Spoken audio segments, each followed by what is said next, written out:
giving you a voice. Welcome to my school news TV. My name is John Oche, and you must have seen me on this station before, but today is not the regular program of Life and Reality Lounge that I usually have.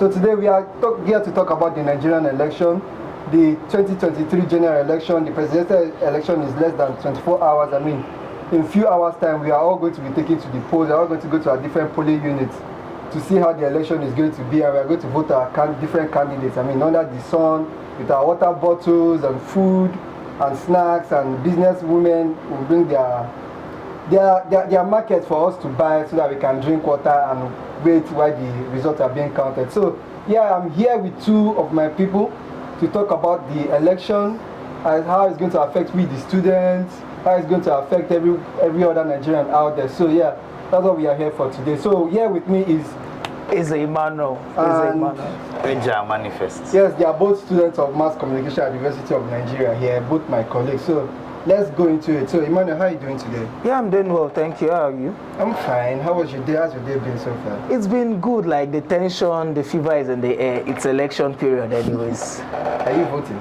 Definitely. I'm not going to ask you your candidate because you will not tell me. That should be personal. I should be asking at least you should tell me who you are voting for. No problem about that. So Mr. Manifest, how are you doing, bro? I'm very fine, sir. And you? How are you doing today? Like, how's it been for you so far? Counting down from the beginning of, the registration down to this point. Now, how has it been so far? Well, I don't even know what to say, but at least we are close to, in less than a few hours from now, we should be there. At least the tension should calm down after tomorrow, because all hopes are high. Everyone is expecting that by tomorrow we'll go and cast our votes, and Monday, Tuesday or thereabout we'll know our president. Well, hopefully we will know our president, and hopefully the prayer of Nigerians will be answered. Like majority of Nigerians, so to say, will be answered, because we operate a simple democracy, a simple majority in Nigeria. So let's see how that goes. So yeah, Mr. Emmanuel, let's talk about the process so far for you. You went for the registration. How was the registration for you? Well, my registrations weren't that stressful this year because I wasn't part of those who did fresh registrations. I just had to transfer my PVC to my current place of residence. And kudos to INEC for bringing out the electronic channel to do this. I did it online, and I just went to the closest INEC office around here to get my new PVC. Wow, just put us through the process. How was the process like? You just did everything online, seamless. We've been asking the government to take us into e-voting since that we have been looking for it.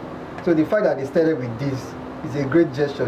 Just put us through the process. How was it like? Yeah, the process was great actually. It's actually a step in the right direction. Hopefully, in years to come, we'll get around to having e-voting in this country. Oh my goodness, I just can't wait for that. It's honestly something that we have been asking for a long time.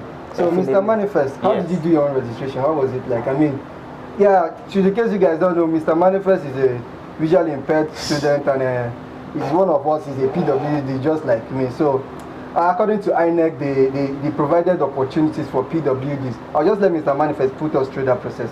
So how was it like for you, Mr. Manifest? Well, I would say it's one easy process. I actually wanted registering online, but due to some issues, so I just went to INEC office, and immediately they saw me, they say, you want to register? I say yes. I say, okay, come have a seat. Everybody that was there, they asked everybody to wait. They attended to me, I registered, and the process went well. We did the capturing and everything.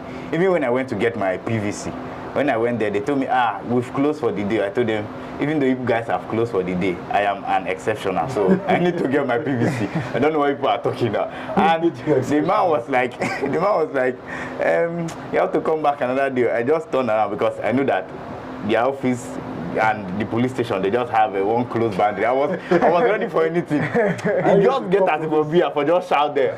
No agree, I need my PVC. Oh, that was something good. We are going to come to the issue of PWDs for the election. The Independent National Electoral Commission, that's the INEC, the electoral operator here, they told us everything has been put in place for PWDs of different clusters to be able to vote. We are going to come back to that, Mr. Manifest. So let's continue with you, Mr. Emmanuel. We've heard different candidates give their manifestos, you heard different people talk about different things, and we are not going to talk about a particular manifesto here because we are not allowed to do that anymore. I mean, the time for campaigning has gone. It's now time to face the real issue of the election. So we say, like, most of them brought out their ideas. I mean, people are talking about the reconstruction, people are talking about restructuring, people are talking about the fact that, I mean, as a student for you now, so the people are talking about that we are tired of us going on strike every time. Definitely. What are they going to do about this? Most of the candidates have not told us really what they are going to do for the education sector, the health sector and stuff like that. So talking about that, what would you want to see if any candidate come into office concerning the education sector in this country? Because the education sector is really, really down. I mean, you look at it, within 4 years, we've been here since 2019. Yeah. We've been here since 2019 and we are just in 2023 and we are in 300 level, as if we are moving backwards instead of moving forward. And instead of graduating 2023, we are going to be hopefully graduate in 2024. So for you as a student, what education have you looked at and what do you think most of these candidates should do if any of them get into power? Well, the problem with Nigeria actually, it's a case of implementation most times. Okay. Every electioneering season we hear flowery promises from these candidates. They tell you heaven and earth, if I'm allowed to use that word. No, sure, and they give you so many promises, but then implementation is always the problem. Now, coming back to the educational sector, it's not enough to tell students you're going to end the strike, you're going to do this, do that. But the problem is everything you're going to do in the educational sector has to begin from the grassroots. Okay. The educational sector is one sector that adopts this bottom to top approach. Everyone passes through primary, secondary, till you get to tertiary institutions. Yeah. To fix the tertiary institutions, you need to fix the secondary schools. Yes. To fix the secondary schools, you need to fix the primary schools. Definitely. When things are working, when remuneration for teachers and lecturers are better, when the the learning environment is better, I think we'll be halfway there to where we feel our education should be in this country. Beautiful. Like, I mean, you talked about that implementation, that people continue where somebody stopped, and it seems as if anybody that just comes in now leaves what the other person is doing and starts his own, and that is something we have a problem with continuity. Exactly. Thank you for that. We have a problem with continuity in this country, and that has really been a problem. So if any of the candidates can come in and give us something like this, that will really help the education system. So Mr. Manifest, yes, coming to you now, what do you think about the education system, I mean, in the country, and what each candidate is saying so far? How do you want them to do to help the education sector in the country? Well, a lot has been said from different candidates. I think what we should be looking after is what they have to offer in terms of education, because a lot of things have been happening, like the strike, this one, that one, and I think so far this administration has had a lot of strike, even from different sectors. So, but what I feel is, first, anybody that wins should look at the problem between the federal government and ASU and finding a way to solve this problem, like going back to, okay, the 2009 agreement, because I think every year ASU, when they want to go on strike, they run back to that 2009 agreement. Yes, and yes. I've come to discover that every government will come and want to have his or her own policies to, instead of continuing from where they stop. Because I remember in one of the minister of education. Sorry, not education. One of these ministers, what's that his name again? He said something that the 2009 agreement that was signed wasn't under APC and wasn't under their administration. And that's the problem. And that's the problem of continuity, because if you can't go back to continue from where the other person stops, then how then do we hope to move forward? Because that's where we'll be having problem with, they will come today, this one will come and tell you, I will do this, there will be no more strike. And when it comes, you will not want to follow that, the footprint of the past administration. You just want to come and bring everything fresh. And then leaving the old one, we'll be having different agreements. When else we want to go on strike, they'll tell you this 2009 agreement, 2015 agreement, and all those stuff like that. Yeah. So another thing I've come to realize is the fact that the education, apart from the fact that primary schools, the public primary schools, they are nothing to write home about. The secondary schools, I mean the public ones, we don't even know what is going on with some of them. Like we were being told before that teachers bring egusi. Yes, yes. Teachers bring, I think I've experienced that. Bring egusi and give students to peel for them, and that's the lecture for the day. And that is not something good at all. I mean, coming to the universities now, no Nigerian university currently ranks top 300 in the world. None of these universities in this country, I mean, University of Nigeria and Nsukka, Unilag, Unijos, none of them ranks, even the private ones. You just have Afe Babalola and Covenant University ranking 400 and 401, if I'm guessing correctly, or if my figures are right. So I mean, it's really a problem for the education system. That is a very crucial system in the country. If the education system is not working, then where do we go? Another problem again is the health sector. But we'll come back to that though. So, Mr. Emmanuel, what would you want to tell Nigerians concerning tomorrow's election? INEC has said they provided everything. They've given us everything. They've told us, okay, go out there. Security is safe. Everything is safe. What would you want to say concerning that part? Well, my message to Nigerians concerning tomorrow's elections will be, go out, ensure you go out there, exercise your franchise, because there will be no excuse, provided you have your PVCs with you, there will be no excuse for you not to vote. You actually lose the right to complain, the right to lay blames if you have your PVC and refuse to cast your vote. Yeah. Since INEC has told us that they are ready for us, then the citizens should also show that we are ready to decide our future ourselves. We are ready to take the future of the country into our own hands. Yes, yes. 93 million Nigerians. 93 million Nigerians, and out of the 93 million, only 87 million so far collected the PVC. So we'll be having like 87 million people that should be going out tomorrow to vote, and then hopefully out of these 87 million people that should go out, hopefully we have a large percentage that will go out there to vote. I mean, they said 30 million or 3.8 million are students, and as a student for you, what do you think about that figure, that 3.8 million Nigerians that are students that are eligible to vote are going out tomorrow to vote? What do you think about that? Well, it's a big opportunity for students to decide their future. It's a very big opportunity in the sense that Nigeria operates a simple plurality system, and what 3.8 million votes can do for a candidate. Oh my goodness. Not individual. It might not be for one candidate, it might be spread out. The thing is, in Nigeria, one vote is very, very vital. Yeah, so I would implore students, when you go out there tomorrow, ensure you cast your votes for the candidate of your choice. Use your conscience, and please, anything bribery, anything vote buying, do not engage in it, because you are the ones who are going to suffer it most. Okay, Mr. Manifest, so what do you think about people, students, 3.8 million going out tomorrow to vote? I mean, that's a huge one for any candidate that they are going to be rooting for. But just like what Emmanuel said, vote rightly, vote your conscience, because having it in mind that anybody you vote for, any candidate you vote for, whether be it good or bad, that person will rule you for the next 4 to 8 years, and that's huge. That's enough to hold you into one stake, or to be like our students. You still come back to be struggling with ASU, telling you they want to go outside, because that's where I'm looking at it from. Every time ASU will come back and tell you, this one, federal government have not answered us, federal government are still, So as students, it's enough for us to critically check who we are voting, who they are giving out their vote for. It's very, very important. So tomorrow, you don't come to complain that, at least let it be that you did your own best. Exactly. Thank you, Mr. Manifest. This is still My School News TV, and this is the 23 general election. Nigeria decides tomorrow, less than few hours, just like we've said.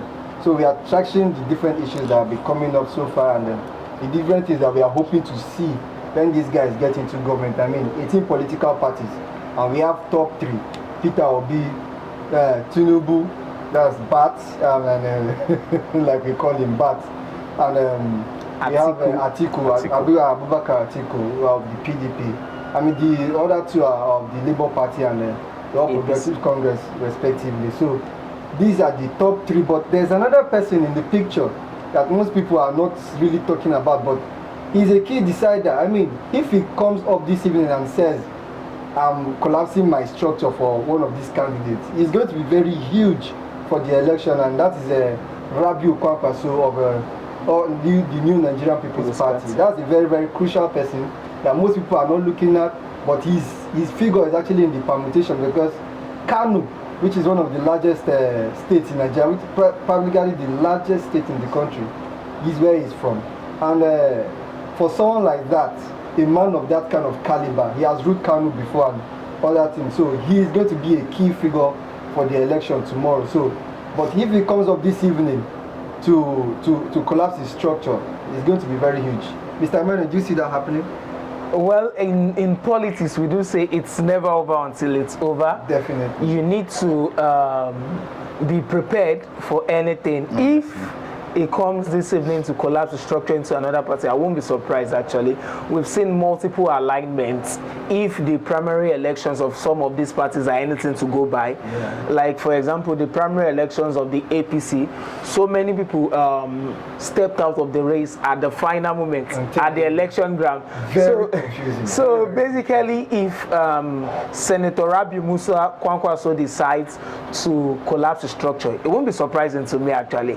But then it will be a big win for any party he decides to do that for. Honestly. But let's see how it goes. Like, there's still loads of time from now till 8 a.m. tomorrow when voting officially begins. Do you see him? Do you see him giving his vote to any of the candidates? Well, yeah. As a human, I don't know what's going through his mind, but then I feel he has come too far to quit now, and in as much as collapsing the structure might be a master stroke to gain something else, but then it's invariably not LD for our political system. So since he has come this far, he should see through it, he should go through with it. I mean, a lot of candidates in the 2019 election actually collapsed their structure, but they didn't give their votes to a particular candidate. I mean, Eze Kwesili of AACN, was it AACN or that party then? She collapsed her structure like way into the election, and it was actually a problem for INEC because INEC had to retain her on the ballot. That's why she did that, and it was like she got not close to 30,000 votes by the way. But we are hoping that NNPP or NNPP's candidates will not do that. But Mr. Manifest, what do you think? Well, anything can happen. And if he chooses to step down or if he chooses to collapse his structure for another party, well, what can I say? What can I say? Because this is politics. It's all about, it's a game of interest. Okay, who do you think he will collapse his structure for? My brother. No, we are in the system. We see these people every day. Yes. He was a member of the APC, if you remember. He was a member of the APC before. And then before leaving to PDP, and then coming back now, like every other. NMP, and all this stuff like that. He seems to be a good friend of Bola Ahmed Tinubu. At the same time, a very, very good friend of Abubakar Atiku. So, who do you think he was going to be collapsing his structure? If you want to predict. Well, if I want to predict, I should be looking at his Muslim brother, which is Atiku. Maybe, well, just like I say, it's a game of interest. Because depends on what I'll come to tell you. I might tell you, if you collapse your structure for me, I will do this, I will do that. I will make sure I appoint you a minister or this or SGF, all the stuff like that. A man of his caliber coming to be a minister. Anything can happen. That's the Minister of Finance. So depends. Well, on the other hand, he might still decide to give it out for Bola Ahmed Tinubu. But if you ask me if he is to collapse the structure, I think he should be looking out for his Muslim brother. Well, Bola Ahmed Tinubu is also a Muslim. He's also his Muslim brother, although he has a Christian wife. Yes. Well. So, Mr. Emmanuel, another issue we are looking at again is this issue of the G5 governors. The G5 governors, we don't know if they are still G5 or 5G or 4G. Because it's as if they've scattered now. One person is moving to the other side. I mean, the governor of Benue State, Samuel Otom, came out this morning and was lamenting practically that the governor of Wike of Rivers State he's still his friend, but politically, they are no more friends. In the sense that he's alleging, because he's still alleging, that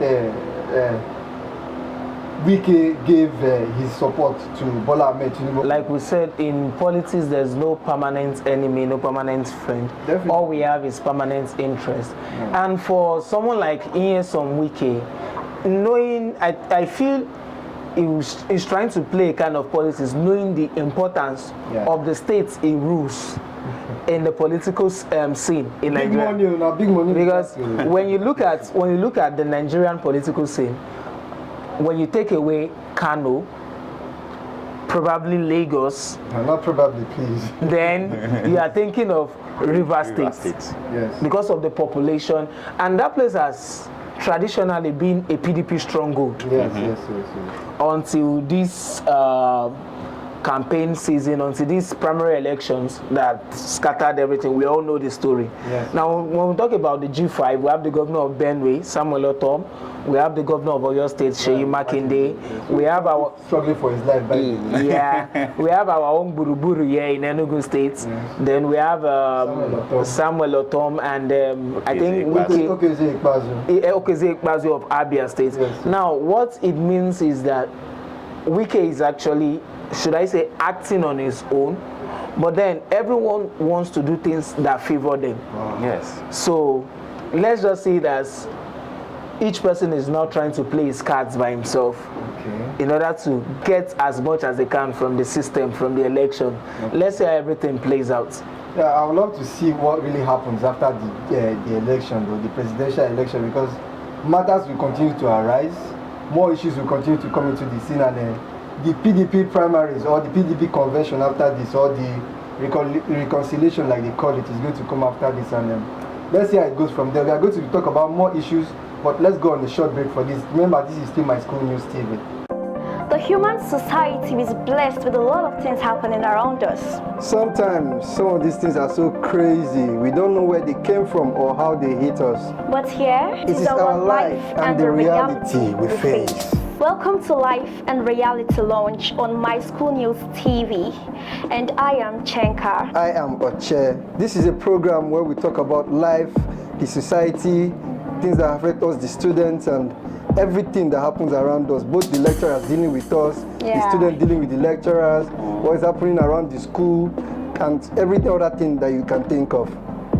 You look pretty. Absolutely awesome. You look good, by the way. You look amazing today. Thank you. My School News TV, giving you a voice. Hi, welcome back to My School News TV.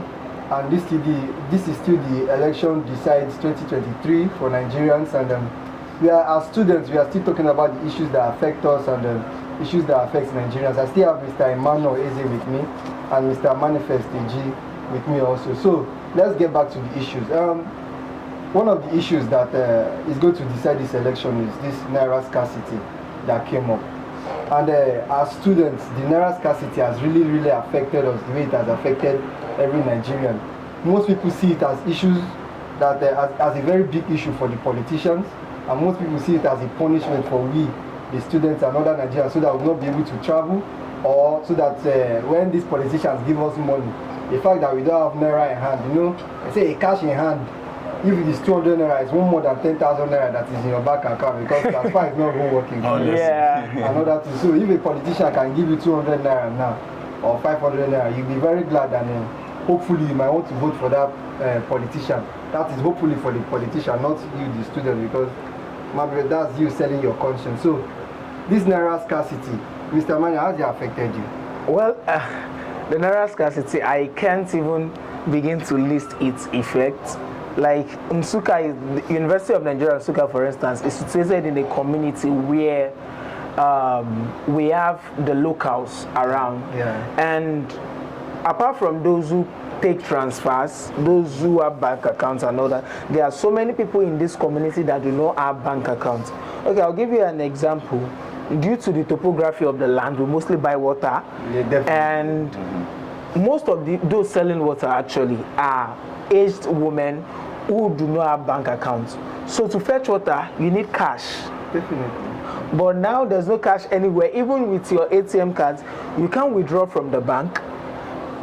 Through POS, at times you might not get cash. Okay, for example, today I had to pay 300 to withdraw 1,000. So Wow. that was for withdrawing 1,000. I had a loss of 30%. I beg no verse. Now new money I've been hold on. Oh, to 200 naira. Can you imagine? You know, the president gave this directive that Yes. the 200 should be reintroduced. Yes. So just so I could fetch water, and it's really affecting loads of things. And in as much as so many people will say, okay, the policy is welcome, this, but the masses who are suffering its effects would never agree with you. And I understand their plight because it's not easy. Definitely, it is not. It is not. The thing is, the naira scarcity, it is not meant to be a scarcity in the first place, because we all Nigerians, we remember when the old 100 naira was being taken away, was being phased away, rather, it was gradual, it took time, and eventually the old 100 naira was gone. Nobody has it currently, and anybody that still has that money should be asked questions. Is he keeping it as a Souvenir? as a souvenir, or as a lyric, or anything the person is keeping it for? Document. So, but this new one, they just came up with the fact that, okay, in October, that was October 26th, the central bank governor, that is Godwin Emefiele, just came up with the idea, okay, we are going to take away 200, the old 200, 500, and 1,000 naira note. And his idea was basically because of kidnappers, to control the amount of money in the hands of people, that there's more money in the hands of Nigerians than there's money in the bank vault. He wants to control inflation and also reduce the security challenge we're having in the country. And most people are like, okay, this is a very good idea and a lovely one. But they told us by December 15th the money was going to be out, and by January 31st you should have kicked out the old naira. But the money never came into circulation, and the money really affected a lot of people. So putting that into consideration now, Mr. Manifest, how did it affect you? My brother, it affects me bad because I can't imagine going to the canteen to buy something, and instead of buying that thing and do let's say transfer. Okay, like the other day I wanted to buy a finger battery. I said I need a pair of finger battery, and they told me it's 100 naira. Wow. And I wasn't having cash on me. Okay, fine, make I do transfer. They tell me say I want 160. I can't reason how I go take do 160 for charge, and then inside that 160, now my bank will still charge me. So at the end of the day, I ended up buying that battery for 170 or 180, as the case may be. So it's affecting, and you can't even get money. And as a visual impaired person, if there's no cash, I can't even go out because I won't take now go to tell person, Okada man or Keke man, bros, CRCB. So it's affecting a lot. It has affected me very, very well. Did you go to the bank as a visit? My brother, I went to, although I had to use my privilege, but even at then, it wasn't easy. To enter the gate is a problem because of the crowd. The crowd is really massive. The crowd. And I wonder how long are we going to survive like this? Wow. So, Mr. Emmanuel, when last did you go to the bank? I haven't even tried going to the bank of late. I do mostly transfers due to the fact that the stories are not palatable. You go into the bank at times and come out with, imagine staying at the bank all day and all you could come out with is 2,000 naira. That might not even be able to last you for 1 week. You go, you come out with 2,000. So it's very annoying, and despite I have to state this also, I feel our financial institutions are actually doing a terrible job themselves, because the first thing is there's no cash in the bank vaults, not enough cash now. Now you can't use the ATM. You can't use the ATM even when you try to withdraw via POS. At times the POS operatives do not have cash. Now, what am I driving at? The bank still charge you for your ATM maintenance charge. That's fine. Without using it, let's assume I use it when I want to withdraw from the POS operatives, and the POS operatives charge me, then the bank charges me maintenance charge. But then the angle of transfer, how come I still pay to transfer, knowing fully well that there's no cash anywhere? The only option I have is transfer. If the CBN is saying this is part of the process, through which we can get to a true cashless society. Definitely you should make it stress-free. You should make it free for us, because I can't pay charges to transfer and still pay maintenance charges and everything. It's just annoying. It has gotten to that point where I feel the banking institutions are actually doing a terrible job. But a Yes. lot of people are actually complaining that the transfer is not working. So how come transfer is working for you? Which bank are you using? No, the thing is, the last time I tried, it wasn't actually working. So this is part of the issue. When you know that you are going to have network issues, you know that infrastructurally, Nigeria is not there yet. Nigeria is not there yet. If we want to move to a truly cashless society now, like we need to be careful. We need to put loads of things in place that are not in place currently. So it's just what it is currently. They said they are putting the cashless policy so that they can monitor how you people are doing your bribery and your kidnapping and your Yahoo. So, Mr. Manifest. Yes, and it's affecting us, because even if you want to, like, okay, like the other day I went to the bank, I told them I needed 10,000. They told me they can't give me 10,000. What they can pay is 5,000. Wow. And 5,000 no go do me for even one textbook. I went to the bookshop to buy a textbook. They told me 3,500. Okay, imagine I carry that 5,000. I buy that textbook 3,500. Wait till remain again, and I go eat too. They collect transfer. Bushos they collect transfer. I go eat. So I think CBN really needs to do something. And just like Emmanuel said, I think over the weekend, last week, I think the bank charged me over 1,000 naira for maintenance, ATM, this one, that one. For me, it's too much, because each transfer I do, you charge. ATM where I never used for close to 1 month now, you still they charge me. Afana, it don't make sense. Okay. To both of you now, they said this Naira policy, this Naira redesign and everything that is meant to reduce inflation and reduce the prices of foods and services out there. Has it really done any of that, Mr. Emmanuel? First. Well, it hasn't, because invariably you still pay more. Due to you go to buy certain foodstuffs and they tell you, if you want to pay in cash, place a certain amount. If you want to pay via transfer, but then the percentage of those in possession of new Naira notes in Nigeria currently isn't high. I think it should be less than, let's say, around 40% of people. If it's up to. If it's up to that amount. So invariably everyone does transfer. Now you pay more for the goods are expensive, because they tell you we don't have cash to buy, so we are buying it for a higher amount. Then they sell it to you for a higher amount, then you still pay because you want to transfer money to them. It's just what it is currently, which is actually very bad.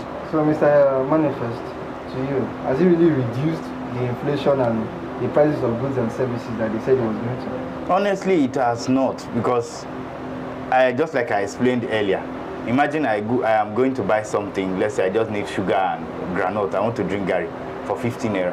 I will have to transfer 110 for something I'm buying for 15 naira. Because like the other time I was complaining to one of these people, and they told me it's not our fault too, because the bank still charge us when we go to withdraw. And I asked, how now they take to withdraw? We currently now we need to see the money. How now they do all these things? And it's not fun, because imagine a student having just 10,000 naira in his or her account, and he needs to buy one or two, and you have to do transfer. They will charge you, bank will charge you, and the student will, the person you're buying something from will charge you. Or if you're going to do POS, 10,000, now only God know how much they will collect you. I don't even want to talk of that. POS is 300 naira per 1,000. Per 1,000. So on 10,000 you are paying 3,000. 3,000. But let's assume the money is meant for hospital bill, for instance. Now they've taken 3,000 away from your 10,000. The 7,000 won't be enough. You still have to look for food. You still have to look for more. So it's just what it is currently, which is very, very bad. And bringing it to this election season, so many people do not have cash to travel. Recently, I learned that most of our transport companies, even if you want to make transfer, you need to make a down payment of part of the roasted corn. A down payment of part of the money in cash before you transfer the rest, and you don't have cash. So let's assume your parents sent you 15,000 that should foot your bill, Now the transport is Well, 12. it depends on where you are going to. No, let's just hypothetically 15,000, and the transport is 12,000. For instance, you have 3,000 on top. Because you want to pay 6,000 in cash, you need to pay at the rate of 300 naira per 1,000. 6,000 in cash is 1/8 extra charges. So you pay 1/8. That's you are paying 7,800 out of your 15,000 to withdraw. So you are left to 7,002 to pay the remaining part of the transport. It's just what it is. so practically we are suffering. We are I think one of these transport companies, they were like from here to Onitsha or thereabout is 6,000 by cash, and if you are paying with a transfer or ATM, that's a POS, you pay 7,500. I say wow. So imagine I don't have up to that amount, then I don't go travel and I go sit down. I can't keep myself.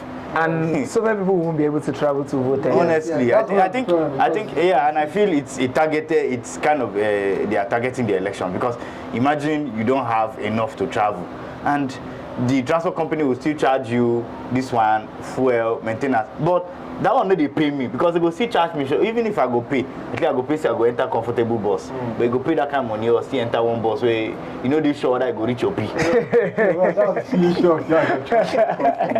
Well, you talking about the fact that it's for the targeting the election, but the president said this is a good policy that he has been planning for years, because it is for the election basically, but it's not targeting a particular candidate or differentializing people.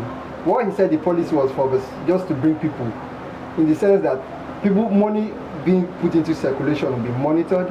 There will be less money in circulating in people's hands, so that people will not have, or politicians and their agents will not have so much money to give it to people, so that any transfer that is being made by any candidate or by any candidate's agent is being monitored. But most people really are skeptical of that policy, because they don't understand how they'll be able to monitor that, or in the sense that, okay, it's e-banking, but that money, who do you know is transferring it to? I mean, if I transfer 1 million, I can say it's for my business, and you can't question me because it's my business. But let's leave that on aside. Let's come into the issue that broke today, the news that broke today of a senator in Rivers State that was seen with a huge amount of money, and that issue now is still a very big issue. That is the first casualty, I would say. That's the first casualty for the election. So, Mr. Emmanuel, what do you think about that? Well, the thing is, we redesigned our naira to stop vote buying, but these politicians are smart. Okay. Like, I was looking at the currency that the man was caught with. It was in dollars. Yeah.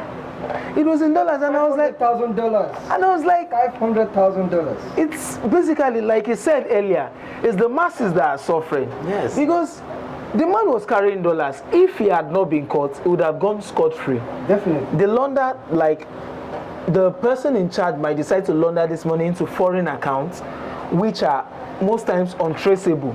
Yeah. Then it's gone. But then I have to first salute security operatives, because it seems like now more than ever they are sharper, they are more alive to their duties.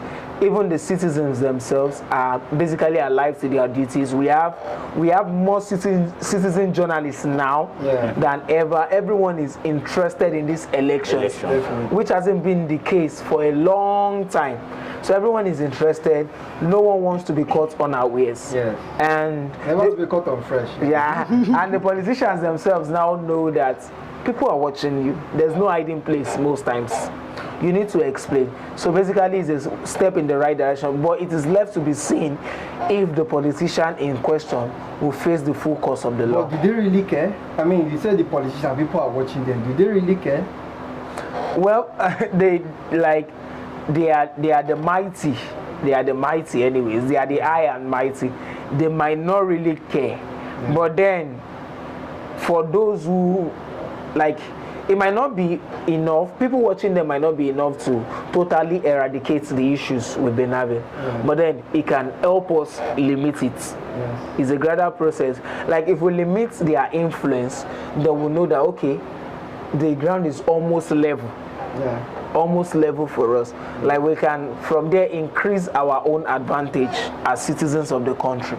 Yeah. So for now, they are with Naira notes not being in stock.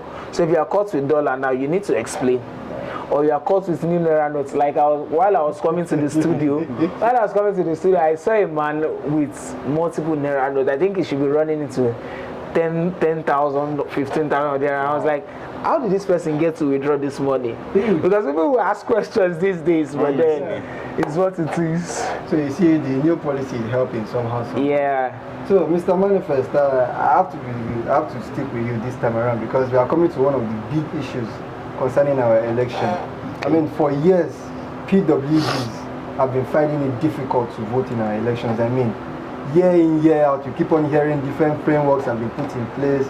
This one has done that, this politician has done that, INEC has done that, but at the end of the day, as a PWD or as a person with disability, you go out there to vote, and at the end of the day, you don't cast your vote because nobody is helping you.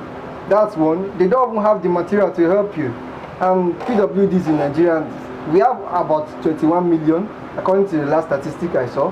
There are about 21 persons with disability. Or 21 million. Persons, yes, 21 million persons living with disability in Nigeria. And out of these 21 million, it seems as if just 85,000 registered to vote. That is a very, very appalling figure. Very, very appalling figure for that matter. So, Mr. Manifest, what do you think INEC should do? Because they've told us they put different things into place, but yet, I just have a feeling nothing is being done, basically. So, what do you think INEC should do? Honestly, I'm also having the same feeling that I think nothing is being done. Highest, if you see, there will be braille, this thing for vision impaired persons. In most polling units, you might not find that because I followed 2019 elections and I went to some polling units, but we couldn't find that there. I think in Cross River State, one of the local government that we visited, only one polling unit was actually having this thing, and other polling unit you have visual impaired persons. And apart from that, although the elections is just tomorrow, but I think what INEC needs to do is to create an awareness. There should be sensitization, and there should be these things should be put in place enough. Because okay, now apart from the visual impaired persons, those using wheelchair, you find out that to go there to vote, it's a problem because you don't have this thing where you just go easily to this thing to vote. And then for those using braille and the rest, who not every person knows how to read braille, and how would they cope, or how do they cope up with the process? And then those also having hearing this thing, like impairment. I think a lot needs to be done. Should I say I am not satisfied with the level of preparedness on INEC when it comes to persons living with disabilities. I think a lot still needs to be done, like sensitization and other stuff like that. They claim to have worked with different clusters of the disability, the deaf, the blind, the crippled. They've worked with so many of them, and at the same time, I don't know why it's only braille and magnifying glasses they provided so far. I think, like you said, a lot needs to be done in terms of sensitization. And out of the 85,000 people that registered to vote, do you think the 85,000 is going to be able to cast their vote? Well, I don't think up to even 50,000, because just like I said, the awareness is not there, the facilities are not there. Like in my polling unit, although I don't know how many visually impaired or disabled persons that we have, but I have a feeling that I might go there tomorrow, I won't see these things. These things will be available. Definitely. So, and it's a challenge when these things are not there, to be like, what if I can't come out now and not see these things? How will I? Because, and there are some places you go, the crowd there or the people there might not want to give you an easy pass to get to the front. And what if now you go there, those things are not there? How will you vote? Who will be there to guide you and all those stuff like that? Because even if you might be having a particular candidate that you want to vote for, but if there's nobody there, and as for vision impaired persons, if there's no braille and you want to say, okay, let me continue with, let me see if I can vote, how sure are you that the person that will aid you is going to aid you, vote the candidate of your choice? So those are the things that might come to play in those living with disabilities in their mindset to come tomorrow. Well, INEC has told us that they trained their staff, their adult staff, to be able to manage all these things. So let's see how that goes tomorrow. Let's see how it goes tomorrow. So the problem here is the training. How long? Because I don't really. Anyway, let's just see what happens tomorrow. We are going to monitor it. Let's just give them the benefit of the doubt, and we will still talk about it. We will still talk about after the election. I mean, the Osun election, they followed it up, and then some visually impaired persons and some people living albino and others were able to vote, and they had just little issues. Hopefully, but this is a bigger election than the one that in Osun State. Yes, yes. So let's see what they'll be able to do.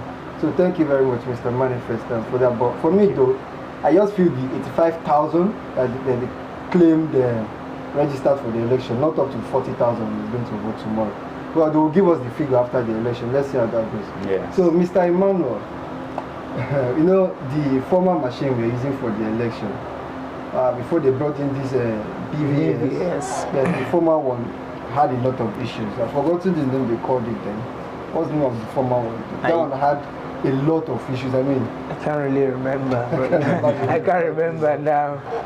He had a lot of issues. I mean, people were unable to vote. People were unable to be accredited. The machines will go off anytime they feel like your fingerprint is not being recognized. So what do you think concerning these machines now? INEC said these machines are working fine. They've tested them.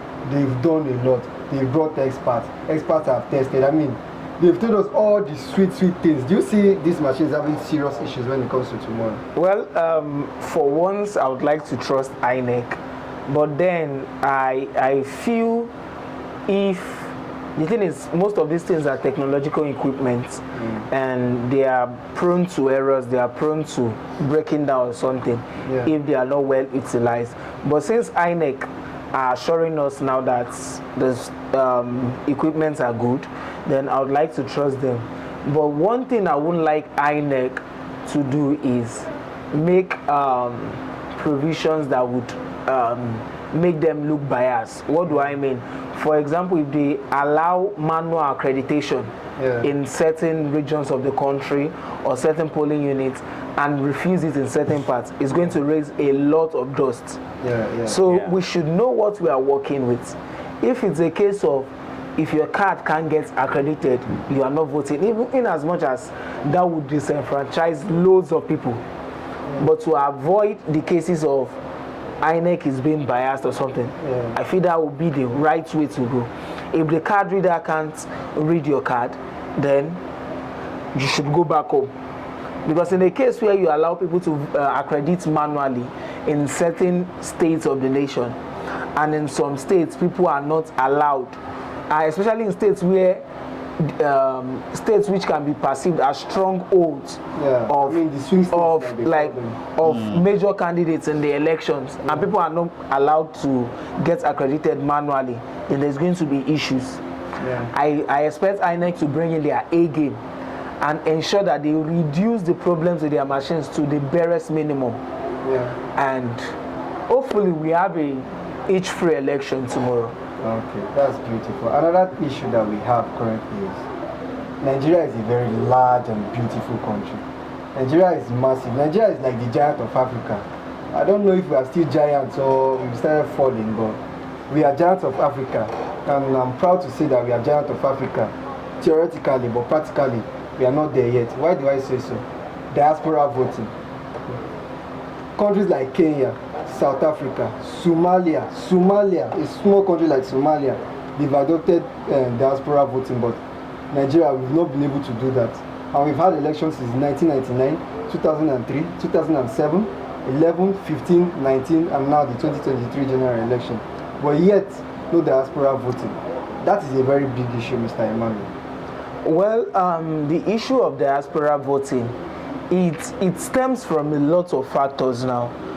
The major problem we have currently is even within Nigeria,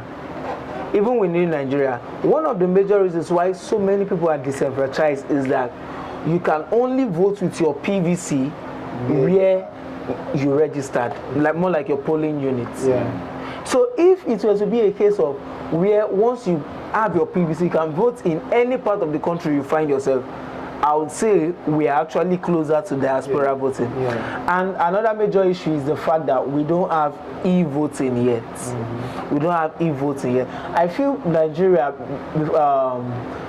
before we complete the next 2 election cycles, we should be looking at a case where you vote online without necessarily going to a polling unit. Probably our PVC should be, we have our VIN, the voter identification number. Yes. Probably there should be a machinery where you input voter identification, and also a machinery where in the same software there should be a spot where any card that hasn't been accredited by INEC won't be allowed to be used on the platform. Yeah. And any card won't be allowed to be used more than once for any particular election. I think with that we will cut out this issue of so many people registering and having to travel to cast their votes. Yeah, sorry, Mr. Emmanuel. Concerning that card issue, you remember it looks like ghosts are now voting in Nigerian elections in the sense that thousands of cards are being found in bushes. Yeah. Thousands of cards are being found in bushes. So if you talk about that issue of using the VIN, don't you think that's going to be a problem for INEC? Yeah, the thing is, it's going to be a problem. That's why I place a timeline on the next 2 election cycles. INEC should, before the next election cycle, they have 4 years. Yeah. Before the next one after that, they have 8 years.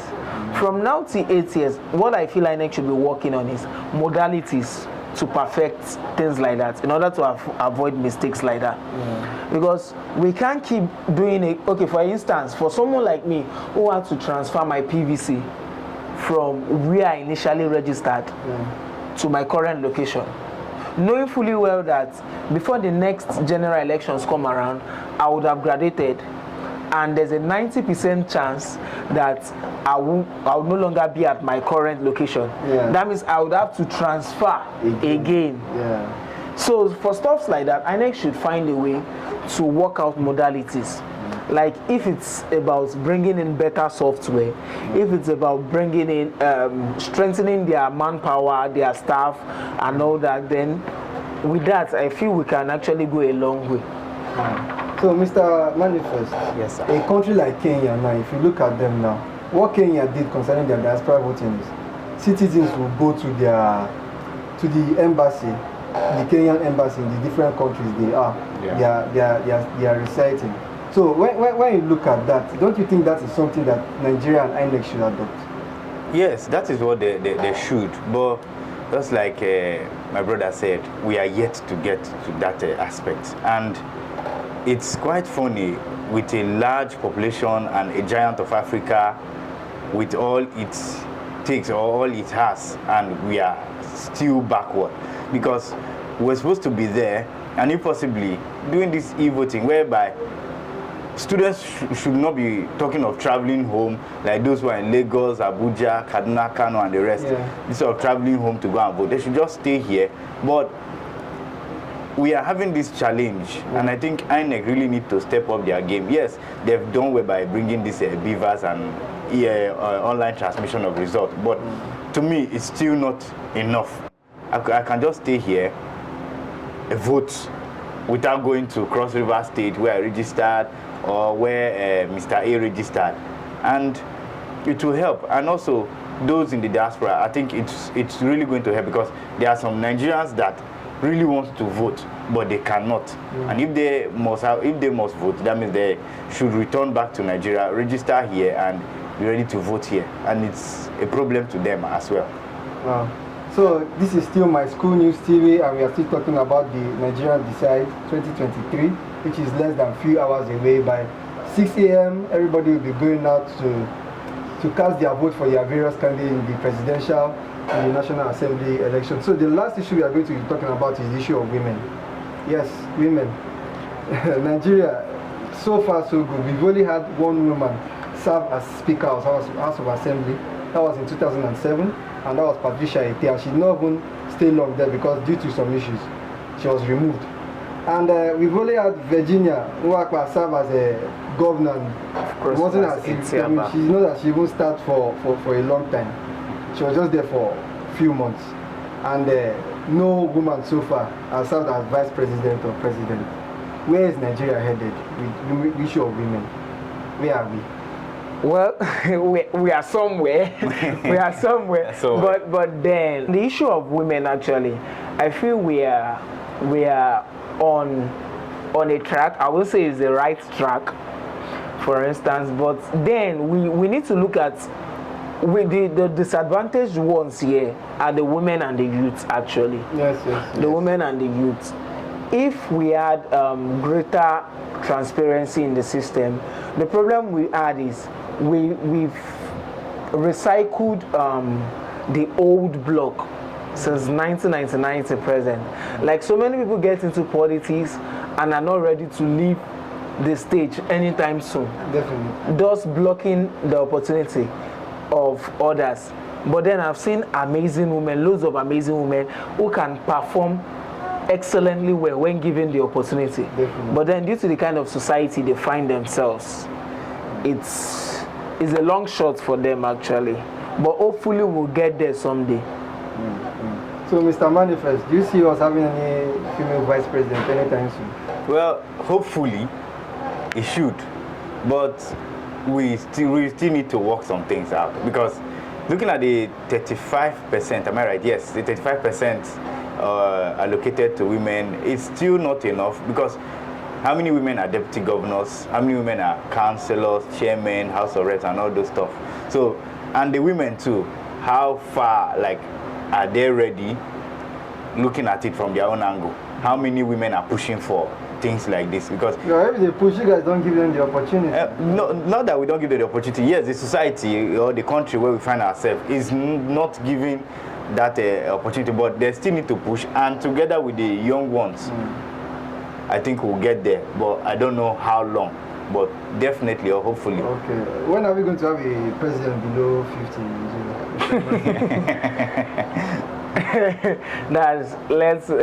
Let's examine it critically. Anyone who becomes president tomorrow would most probably spend 8 years. Anyone who becomes president tomorrow most probably spend 8 years. But then I feel in as much as we are speaking of the youths taking over, one of the questions should be, are the youths ready? The same youths who are meant to take over, we find some of them engaged in hatchet jobs for these old mind my language now for these old men and it shows that the youths themselves are not ready. Like by the time the youths take a stand and they're like, you know what, you can't use us for your dirty job any longer. By the time they know they've lost the goodwill of the youths, we won't be the ones to force them to retire. Most of them will know it's time to say goodbye, but then in as much as most of them are very power hungry, they will never leave the meal for the younger ones. But hopefully we'll get there someday. Okay, so my last question to both of you, when are you coming out as president? Well, very soon, but let's start from we the youth coming together first. Let us come together, because just like he said, some are there doing dirty jobs, while some are going into online fraudsters, different types of things. Some persons, if you surprisingly tomorrow you go to a football field now, you see some people playing football. They do that thing. That one is a given. So it's only when we come together then we'll start something from there. But don't worry, I'll pick my presidential from when I reach, and I'll come out on a post, whether they like it or not. On the eve of the election, just like today, everybody go step down for me, and they go just announce me winner. We move. Mr. Emmanuel, when are you coming out as president? 2028. That might come too soon, but then hopefully someday I'll get to that level. But then we need to start from somewhere actually. We shouldn't be in as much as the president is the ultimate goal. We need to effect more change. For example, the Senate, you have people who are above 60 who have been in the Senate since 1999, and they continually hold on to that seat. So the youth have to first infiltrate the Senate. We are talking of the House of Reps. The youth should know that it goes beyond the State House of Assemblies actually, and probably local government chairmen. There's a higher calling.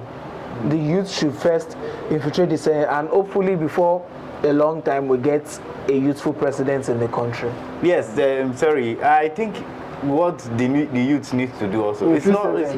Yeah, I think what the youth needs to do is not all about just the Senate. We should start from somewhere. The local government, chairman, councillor, coming down to the House of Assemblies, House of Reps, and not allowing these old men, after ruling as governor for 8 years, retiring to the Senate, because I think that has been their retirement home.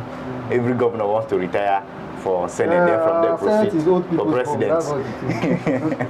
Then proceed for president. But then let's. All right, so Mr. Emmanuel, your last few words, just in 3 words, what do you tell Nigerians for tomorrow? Come out, exercise your franchise, and monitor your votes. It might not be at the polling unit if that's more than 3 words. If you so Mr. Manifest, in 3 words. Vote wisely. Okay. Oh, no, 2 words. Yes, ma'am. All right, guys. Thank you so much for joining me today. And this has been My School News TV, and this has been Nigerian Decides 2023. And hopefully, Bola Ahmed Tinubu, Peter Obi, Abubakar Atiku, and Rabiu Kwankwaso. So one of them will emerge winner of the election, and by Tuesday or Wednesday we shall know. Thank you so much, My School News TV, for this opportunity, and thank you so much, C. Dave, for producing us. Goodbye.